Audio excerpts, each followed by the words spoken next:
வாங்க இந்த ஷாம்பு எப்படி பண்ணுறது நம்ம பார்க்கலாம். ஃபர்ஸ்ட் வந்து நம்ம ஒரு எக்ஸ்ட்ராக்ட் ரெடி பண்ணிக்க போகிறோம். இதுதான் வந்து ஆல்கனைட் ரூட்டுன்னு சொல்லுவாங்க. இது 10 கிராம் ஆட் பண்ணிக்கலாம். அடுத்து வந்து நான் செசமி ஆயில், அதாவது நல்லெண்ணெய் ஆட் பண்ணுறேன். உங்ககிட்ட ஆல்மண்ட் ஆயிலோ இல்லை ஜொஜோபா ஆயிலோ வேறு ஆலிவ் ஆயிலோ எது இருந்தாலும் அந்த ஆயில் வச்சு நீங்கள் இந்த எக்ஸ்ட்ராக்ட் ப்ரிப்பேர் பண்ணிக்கலாம். நான் வந்து இன்றைக்கி நல்லெண்ணெய் எடுத்திருக்கேன். ஏன் இது வந்து யூஸ் பண்ணுறோம் அப்படின்னா, இந்த ஆல்கனைட் ரூட் அதாவது வேம்பாலப்பட்டை வந்து ஹேருக்கு வந்து நிறைய பெனிஃபிட்ஸ் இருக்குது. ஸ்கேல்ப்புக்கான பெனிஃபிட்ஸும் நிறைய இருக்குது. டேண்ட்ரஃபும் ரிமூவ் பண்ணுன்னு சொல்லுவாங்க. அதனால தான். ஸோ அந்த எக்ஸ்ட்ராக்ட் வந்து ரெடி பண்ணி ஒரு 1 hour முன்னாடி ரெடி பண்ணி வச்சுருங்க. அடுத்து நம்ம இன்னொரு பீக்கரில் வந்து டிஸ்டில் வாட்டர் நம்ம எடுத்துக்கலாம். இன்றைக்கி நம்ம 200 கிராம் ஷாம்பு நம்ம பண்ண போகிறோம். ஸோ பர்சன்டேஜ்லேயும் உங்களுக்கு நான் கொடுத்துருக்கேன். அண்ட் அதை கிராம்ஸை கன்வெர்ட் பண்ணியும் நான் இதுக்குள்ள கொடுத்துருக்கேன். அடுத்து வந்து கிளிசரின் நான் 5% ஆட் பண்ணியிருக்கேன். இது வந்து ஹேர் மாய்ஸ்சரைசேஷனுக்கு நல்லாயிருக்கும். அதனால் வந்து இது 5% எடுத்திருக்கேன். அடுத்து ஜாந்தம் கம், இதுதான் வந்து திக்கனிங்க்கு, அந்த ஷாம்பு திக் பண்ணுறதுக்காக வந்து ஜாந்தம் கம் எடுத்திருக்கேன். நான் 1% எடுத்திருக்கேன்.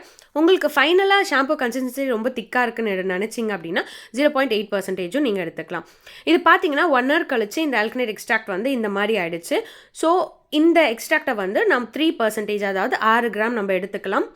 இது வந்து ஷாம்புக்கு ஒரு அழகான பிங்க் கலர் கொடுக்கறது மட்டும் இல்லாமல் ஸ்கேல்ப்புக்கும் வந்து இது ரொம்ப நல்லது. அதனால தான். ஸோ இது எல்லாத்தையும் ஆட் பண்ணிவிட்டு நம்ம பிளெண்டர் போட்டுடலாம். பிளெண்டர் போட்டதுக்கப்புறம் பார்த்திங்க அப்படின்னா இந்த மாதிரி ஜெல் டெக்ஸ்சர் வந்துடும். இதுக்கப்புறம் நம்ம என்ன பண்ணலாம்னா நெக்ஸ்ட் ஆட் பண்ண வேண்டிய இன்க்ரீடியன்ஸில் ஆட் பண்ணலாம். அதாவது சர்ஃபெக்டன்ஸ், கிளென்சிங் அண்ட் ஃபோமிங்காக நம்ம ஆட் பண்ணுறோம். இப்போது diesel glucoside and kho kho glucoside, இந்த 2 சர்ஃபெக்டனை நான் ப்ரைமரி சர்ஃபெக்டண்ட்டாக எடுத்திருக்கேன். இது ரெண்டுமே 10%, அதாவது 20 கிராம் எடுத்திருக்கேன். இது எல்லாமே சர்ஃபெக்டன்ஸ் எப்போவுமே பார்த்தீங்கன்னா ஹை பிஹெச்சில் இருக்கும். அதாவது ஒரு 8 or 9 அந்த மாதிரி இருக்கும். ஸோ நம்மளுக்கு அந்த ஆல்கனைட் ரூட்டோட அந்த பிங்க் கலர் வந்துச்சு, கிடச்சது இல்லையா, நம்மளுக்கு ஒரு அழகான பிங்க் கலர், அது வந்துட்டு போயிடும். இப்போது திரும்ப நம்ம கொண்டு வந்துடலாம். அது எப்படின்னு நான் சொல்கிறேன். இப்போ பார்த்தீங்கன்னா இது CAPB, செகண்டரி சர்ஃபெக்டன்ட், இது எல்லாத்தையும் இந்த 3 சர்ஃபெக்டன்ட்டும் நம்ம ஆட் பண்ணதுக்கப்புறமா இது அப்படியே பார்த்தீங்க அப்படின்னா பர்பிள் கலரில் மாறிடும் நம்மளுக்கு, because of the high pH. So இந்த ஹை பிஹெச்சை வந்து நம்ம ரெடியூஸ் பண்ணணும். இது கலருக்காக மட்டும் இல்லை, நம்ம ஹேருக்குமே வந்து பிஹெச் வந்து 4.5 to 5.5 இருக்கிற ஷாம்பூஸ் கொஞ்சம் யூஸ் பண்ணால் கொஞ்சம் நல்லாயிருக்கும். அதனால தான். ஸோ இப்போது இந்த கலர் வந்து 6.5 கிலோ வந்துட்டாலே உங்களுக்கு கலர் கிடச்சிரும். பட் நம்ம செக் பண்ணிக்கணும் ஒரு வாட்டியும்.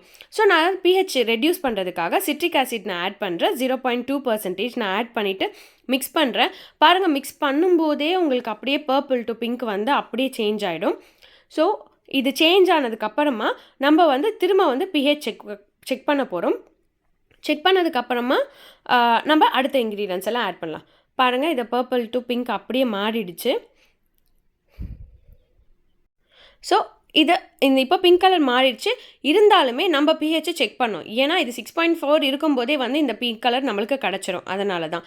ஸோ இப்போ பிஹெச் செக் பண்ணும்போது பார்த்தீங்கன்னா எனக்கு அகெயின் 6.4 கிட்டே இருந்துச்சு. ஸோ இதை இன்னும் கம்மி பண்ணுறதுக்காக நான் என்ன பண்ணேன் அப்படின்னா 0.2%, அதாவது 0.2 கிராம்ஸ் எக்ஸ்ட்ராவாக சிட்ரிக் ஆசிட் நான் கொஞ்சம் ஆட் பண்ணேன்.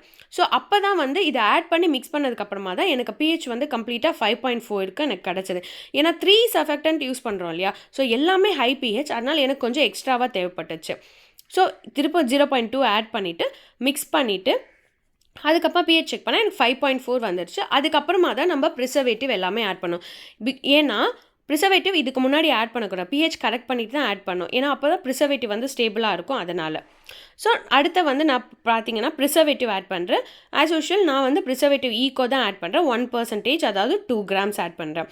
அதுக்கப்புறமா ஃப்ராக்ரன்ஸ் ஆயில் ஆட் பண்ணுறேன், ஒரு 0.5%. உங்களுக்கு ஏதாவது எசென்ஷியல் ஆயில் ஆட் பண்ணாலும் இந்த ஸ்டேஜில் நீங்கள் ஆட் பண்ணிக்கலாம். ஸோ இதை ஆட் பண்ணிவிட்டு ஸ்பேச்சுலாவில் தான் மிக்ஸ் பண்ணணும், பிளெண்டர் போடக்கூடாது. எப்போவுமே சர்ஃபெக்டன்ஸ் ஆட் பண்ணதுக்கப்புறமா பிளெண்டர் போடக்கூடாது. ஸோ இதை நல்லா மிக்ஸ் பண்ணிவிட்டு பேக் பண்ணிடலாம். இதை வந்து நீங்கள் யூஸ்வலாக ஷாம்பு யூஸ் பண்ணுற மாதிரி தாராளமாக யூஸ் பண்ணலாம். இது 35% சர்ஃபெக்டன்ஸ் இருக்கிறனால உங்களுக்கு நல்லாவே ஃபோம் வரும். So thank you so much for வாட்சிங். கண்டிப்பாக சப்ஸ்கிரைப் பண்ணுங்கள். பாய் பாய்.